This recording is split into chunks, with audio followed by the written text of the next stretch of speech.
Hello दोस्तों, जय महाकाल। मैं आरती बात कर रही हूँ। मैं बिल्कुल अच्छी हूँ और उम्मीद करती हूँ कि आप लोग भी बिल्कुल अच्छे होंगे। आज हम बात करेंगे सावन के अंतिम सोमवार की। लोगों का मानना है कि सावन के अंतिम सोमवार वाले जो दिन होते हैं, उस दिन भोलेनाथ खुद धरती पर आते हैं।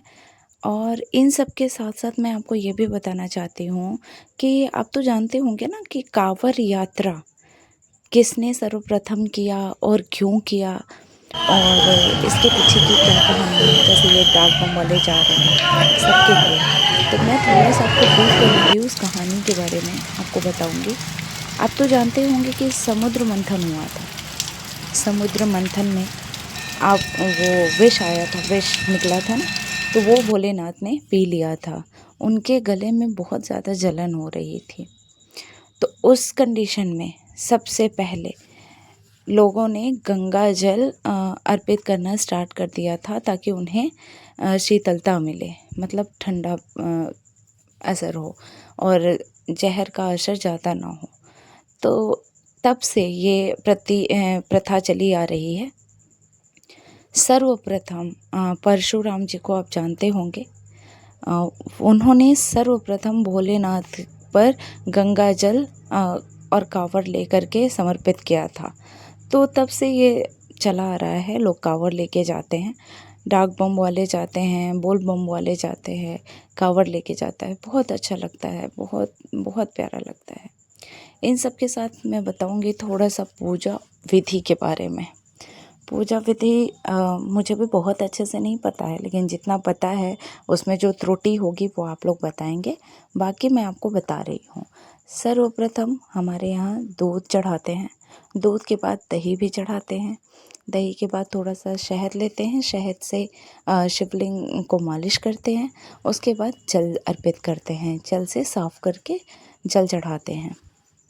इसके बाद थोड़ा सा अगर गौ का घी मिल जाए, गौ माता का शुद्ध घी, तो आप वो लगा दीजिए शिवलिंग पे। उसके बाद वस्त्र होता है, वस्त्र आप चढ़ाइए। वस्त्र चढ़ाने के बाद आप पीला चंदन लगा सकते हैं प्रभु को, लाल चंदन लगा सकते हैं, और इसके साथ साथ कोई अबीर है अगर, तो वो भी आप लगा सकते हैं।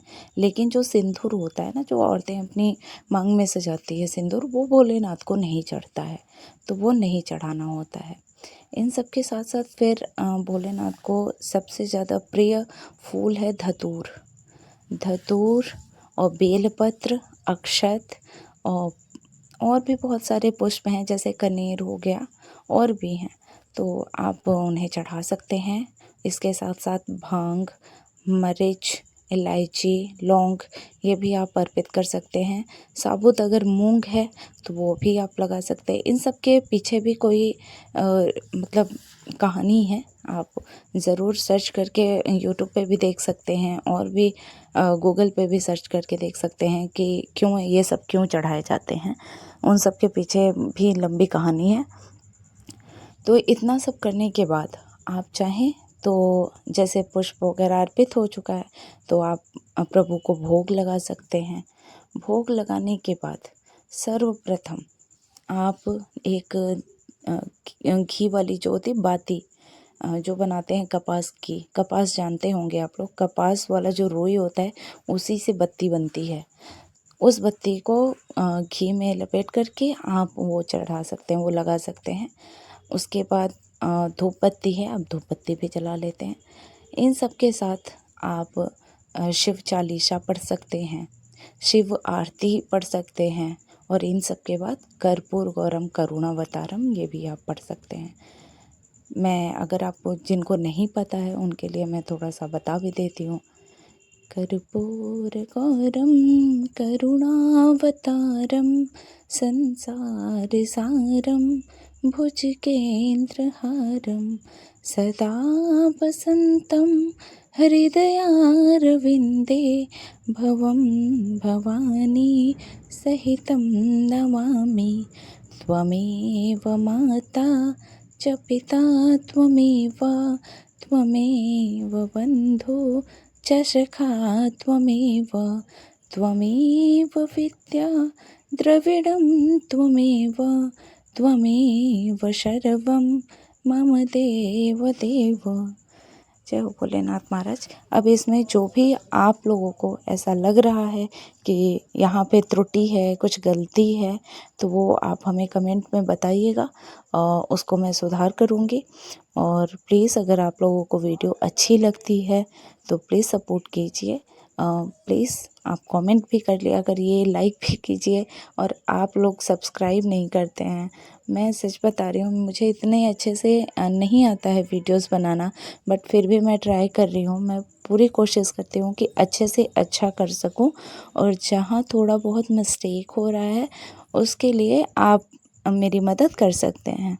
तो प्लीज़ आप लोग मुझे कमेंट किया करिए और सब्सक्राइब प्लीज़ ज़रूर से ज़रूर करिए चैनल पे।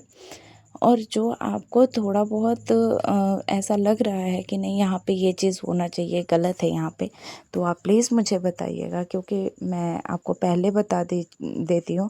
मुझे भी बहुत अच्छे से पूजा करना नहीं आता, लेकिन हाँ, मैं भोलेनाथ को बहुत मानती हूँ। मैं शिव भक्त ही हूँ। मैं शिव भक्त और माता रानी की ही भक्त हूँ। तो इन्हीं दोनों लोगों को मैं बहुत ज़्यादा मानती भी हूँ। सभी को मानती हूँ, लेकिन भोलेनाथ को मैं ज़्यादा समझ पाती हूँ। और हमारे पूरे घर खानदान में, गांव में सब लोग ज़्यादा से ज़्यादा भोलेनाथ की ही पूजा करते हैं, तो उनके बारे में ही मैं आपको ज़्यादा बता भी सकती हूँ। बाकी और सब देवी देवता सब एक ही होते हैं, सभी को मानती हूँ। ऐसा नहीं है कि नहीं सिर्फ भोलेनाथ को ही मानती हूँ। बाकी रही बात आप लोगों की, तो आप लोग भी बताइए आपके यहाँ कौन से आपके पूजनीय देवता हैं। जैसे हमारे पूजनीय देवता भोलेनाथ हैं, तो आप लोगों के भी अपने अपने होंगे, तो ज़रूर कमेंट में बताइएगा।